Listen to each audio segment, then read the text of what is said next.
Hi, I'm Carey Arrasmith, and I'm going to read three pieces. I don't want to call them poems, but they're kind of poems and flash, maybe. I don't know. We'll see.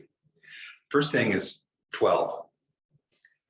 I remember the first time he let me shoot it, his double-barreled 12 gauge. He'd let me hold it, carry it, clean it before, but now, loaded, trying to aim, I felt its heaviness. I was 12, shivering in the fall morning sunrise, excited on the first day of dove hunting season. I thought I was aiming at a dove, but accidentally shot a migrating Canada goose flying so high you could barely see it. From that distance, my myopic vision, I would get glasses the next year, thought it was a dove, a gray speck much closer to the ground rather than the high-flying migrating goose. It seemed like it took a week for it to fall. It grew larger and larger and less dove-like as it plunged.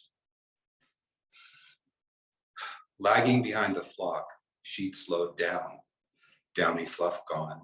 Her newly feathered gosling was struggling to keep up. She'd wanted to offer it encouragement.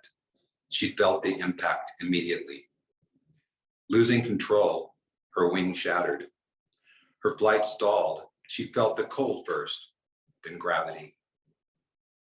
She started to fall. She called out a warning to her child to keep flying.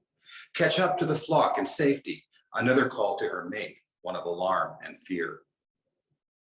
At the time, I didn't know why another goose followed the falling goose. It was the gander, honking, circling its fallen mate. Whooping and hollering, I'd barely noticed him as I dragged the heavy carcass by the neck.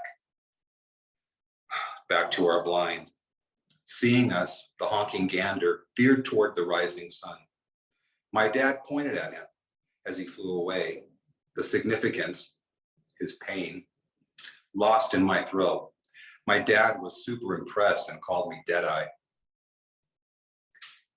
He'd heard her call, only to watch, helpless. His mate was in free fall. What could he do? What's happened, he called over and over. The echo of his call followed her down, unanswered. He'd never know why or how.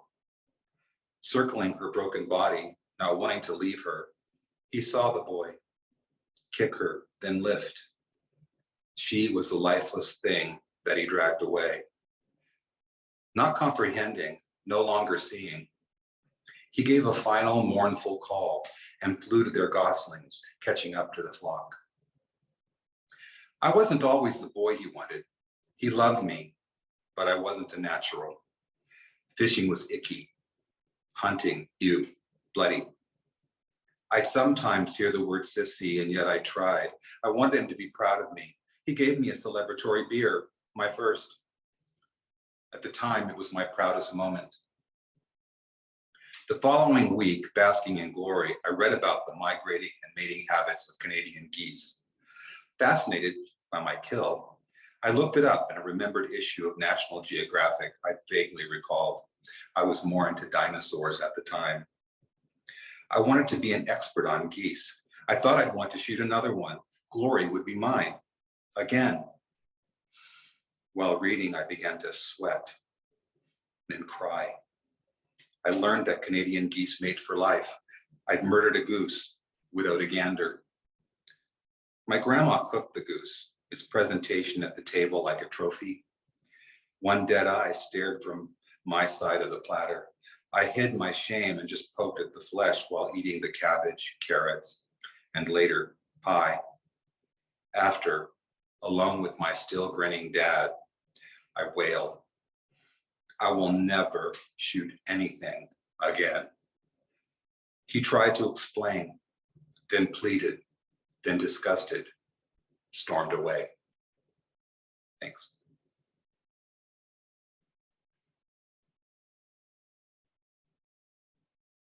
This is High Tea with Frank. It's a summer day and I wanted to be wanted more than anything in the world. Frank O'Hara. Scamp, that's what he calls me. I don't know what it means, but I like the sound of it. Hey, Scamp, be a champ and ask the ivory tickler to play some jazz. What tea should I order you? Do they have Coke, I wonder? And ask for Coke, you're getting coffee, black. Clairvoyant. The Russian tea room's full at bore as I duck around tables full of damp dowagers. Summer doldrums dumped a downpour, liberating coiffed hair. Frank and I, dry as vermouth, the only dandies. The pianist winks at my approach and I see the pinky rings on his right and left digits. I look back at Frank and mouth, homosexual. Frank clutches imaginary pearls, then catches himself. He knows what the room thinks of us. I ask for Brubeck, but get Davis. I know too, as my loafers light lively on the red rug as I weave through looks and perspicacity. Just poured chamomile sends up smoke signals of longing. Frank flirts with scathing double entendres. Only later do I look up scamp in the dictionary I find in his apartment. A person, especially a child, who is mischievous in a likable way. Child?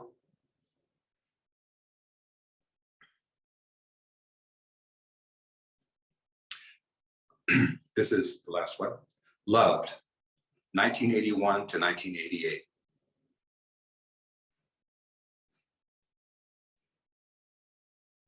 We'd spent a glorious night out with friends. Home, we'd made love on a high. I was high. Post-coital, I need to tell you something, he said. I've met someone. And yes, you know him. What did this mean? I think I knew. I didn't have to ask who. I wanted him to stop talking. He didn't. I love him. I want to be with him for however long. AIDS doesn't have to be a death sentence. He begged me to stay with you, but I can't. 8 years together. We'd saved our lives from that. We'd watched our friends die from this. 8 years. How could he? I fell asleep. I held him. I dreamt the familiar error about our future. I woke and went to work. And after, he was gone. Closet vacated. We were done. I hurled myself on our empty bed, now mine, and sobbed daily for weeks, lamenting, who will want me now, so old at 33? 2. Our friends kept dying and you watched your patient. I don't want to be unkind. Lover. Waste away, and after 13 months, die. And on that day, you collapsed in my arms. He's dead. He was the only person I ever loved, you wailed to me. What? I hugged this shuddering, sobbing stranger. What in the fuck? We were together 8 years, my mind screams. He was the only person? I understood your pain, but I wanted you to hurt the way you just hurt me, but I couldn't say anything, I just shut down.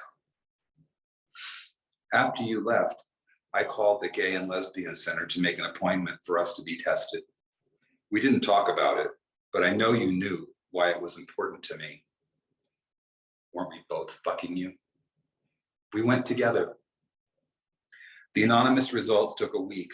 I called every day with my coded ID.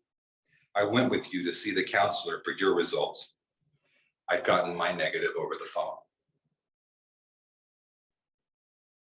Thank you.